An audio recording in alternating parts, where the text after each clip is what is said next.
Je suis le plus grand des imbéciles. J'ai pris la faute à la place de mon patron, et j'ai passé 25 longues années en prison. Je pensais qu'à ma libération, il organiserait un grand festin pour me souhaiter la bienvenue et effacer la poussière de cette épreuve. Mais en rentrant chez moi, j'ai découvert à quel point la nature humaine peut être terrifiante. En tête de table? Non, c'est pas la tête, c'est tu. Vraiment?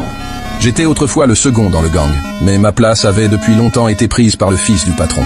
Le territoire que j'avais durement combattu pour sécuriser avait été entièrement partagé entre d'autres.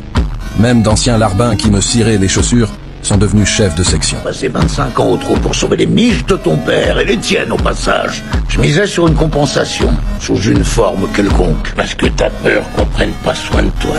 Voyant que je me sentais lésé, le patron à mes côtés a finalement pris la parole. Palza était une petite ville reculée et stérile. Il était clair que le gang voulait m'exiler. C'est seulement à ce moment-là que j'ai vraiment compris l'horreur de la nature humaine. Et pourtant, je continuais à regarder vers ce patron avec qui j'avais partagé la vie et la mort. Mais tout ce que j'ai trouvé dans ses yeux, c'est de la déception. Le code d'honneur que j'avais défendu pendant 25 ans me semblait désormais n'être rien d'autre qu'une mauvaise blague. Ma femme m'a quitté le tout premier jour de mon incarcération.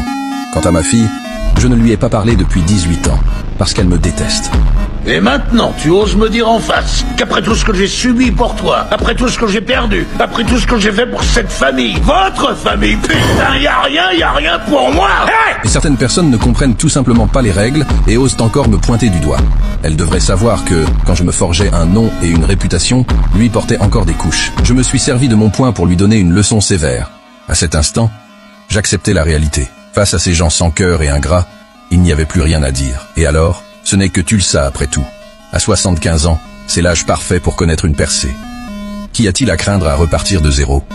Ces gens n'auraient jamais pu imaginer que je construirais à Tulsa un empire criminel rivalisant avec la mafia elle-même. Je venais tout juste de sortir du terminal de l'aéroport quand un chauffeur de taxi m'a pris en charge. À partir de ce moment, mon projet entrepreneurial commença officiellement. Peut-être ayant perçu mon aura de chef de gang, le chauffeur se montra immédiatement intéressé. Je kiffe grave, ça fait vachement gangster. Je trouve qu'un gangster c'est cool. Quand il a dit qu'il aimait la façon dont opéraient les criminels, j'étais prêt à lui montrer ce qu'était vraiment la vie criminelle. Juste à ce moment-là, nous avons passé devant un dispensaire de marijuana. Après avoir appris qu'il n'y avait absolument aucune présence de gang à Tulsa, j'ai tout de suite pensé à une excellente opportunité d'affaires. À l'intérieur, il n'y avait qu'un seul agent de sécurité sans aucune capacité de combat, et on n'avait pas l'impression qu'il y avait des caméras de surveillance.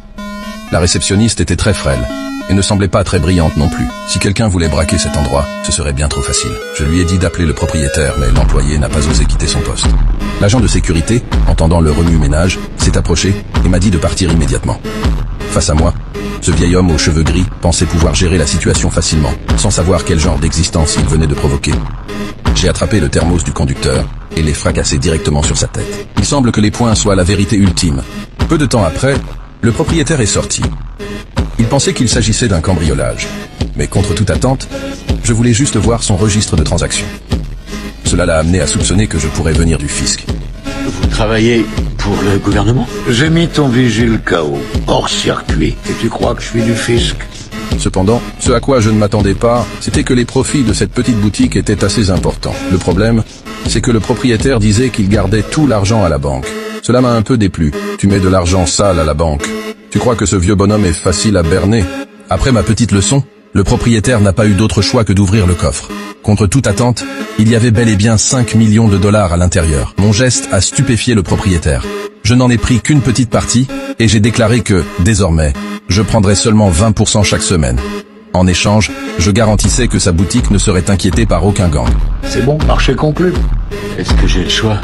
Absolument pas. Je savais que pour m'implanter à Tulsa, il fallait que je pense sur le long terme. C'est ainsi que j'ai obtenu le capital initial pour créer mon gang. Comme j'allais devenir chef de gang, j'avais naturellement besoin d'un véhicule correct. J'ai retiré de l'argent et fait envoyer le chauffeur pour m'acheter une voiture. Il deviendrait mon chauffeur personnel. 2000 par semaine. Mon gangster. Il était immédiatement très heureux. Travailler avec moi, c'était bien mieux que de conduire un taxi. Cependant, je ne m'attendais pas à ce qu'il gâche sa toute première mission.